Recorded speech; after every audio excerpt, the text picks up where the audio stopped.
In high school, my Spanish teacher told us that everyone in college would use 3-ring binders with loose leaf paper for taking notes. He told us this would happen and that we should be prepared. So you can imagine my surprise when I showed up with my binder to see everyone around me with notebooks and laptops in all of my classes. It's my hope that this video will explain note-taking in its entirety so that you can find the right note-taking method for you. Whether you're in grade school, middle or high school, or even undergraduate and graduate school, the tips and tricks in this video should apply to you. As always, I'm Travis, and I hope this helps.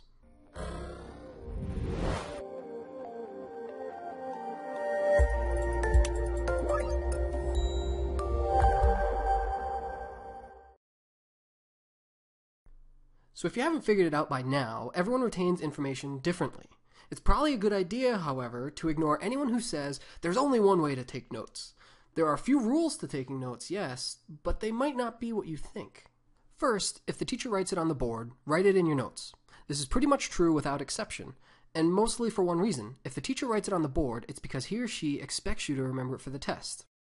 Next, label the notes you take each day in each class, at least with the date and the main topic. It makes studying so much easier. When you go back to your notes and you're looking for what was covered on a specific day, these labels make that search so much easier and it goes so quick.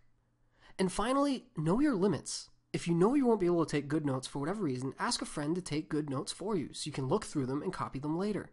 These reasons could include anything from 1, 2, or 3 or 4 too many beers, or an entire bottle of wine the night before, to any exhaustion from sports practice, all the way to the obvious mild sickness that wasn't enough to justify missing class. It's important to remember, though, that it's very easy to insult a teacher if you fall asleep or doze off, so really give it everything you got, and instead of writing everything down, try to pay extra close attention to what the teacher is trying to convey.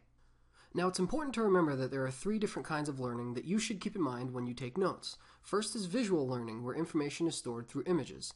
Then kinesthetic learning, where information is stored through repetition, and auditory learning, where information is stored through hearing something. Let's look at our page of notes again.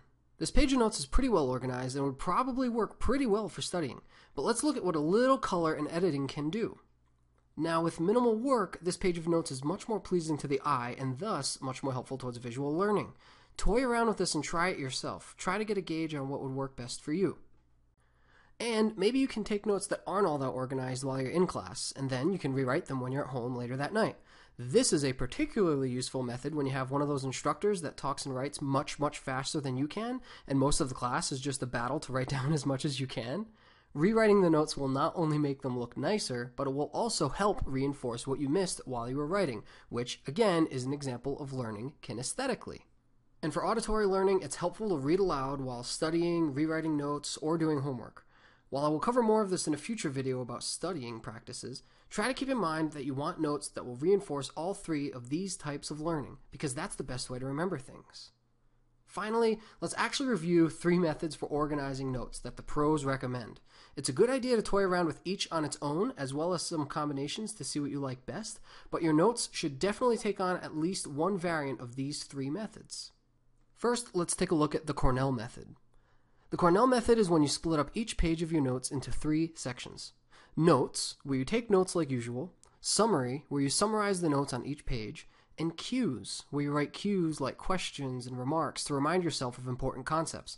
This method works particularly well for lectures, and saving the cues and summaries for later will help with kinesthetic learning.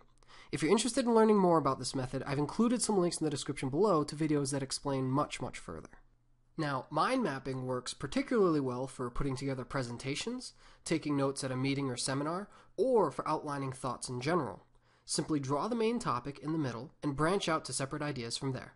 This method is helpful because it allows you to map out everything and gives you a clear visual if you're missing anything in all the notes. And again, I've included some links to videos explaining mind mapping in the description below. So again, while Cornell works really well for most lectures, and mind mapping works really well for most seminars and meetings, flow notes work really well for anything that follows sequentially. The basic concept is that one should connect thoughts and concepts in a sequential manner, like with outlines. However, these thoughts and concepts are connected in a linear fashion that allows you to include shapes, figures, charts, or whatever else is necessary. This method works really well for lists, how-tos, and classes that tend to be taught in the sequential manner, such as history. I hope this video makes it clear that there are plenty of ways to go about taking notes, whether in grade school, college, graduate school, or even as part of the workforce. Recently, the benefits and drawbacks of pen and ink versus electronic notes are also worth discussing, but that's a topic for another video. If you like this video, please let me know by liking, subscribing, and letting your friends and teachers know about it. And if you think I left anything important out, let me know in the comments section below, or you can even email me personally. Thank you so much for watching this video, and again, I really hope it helps.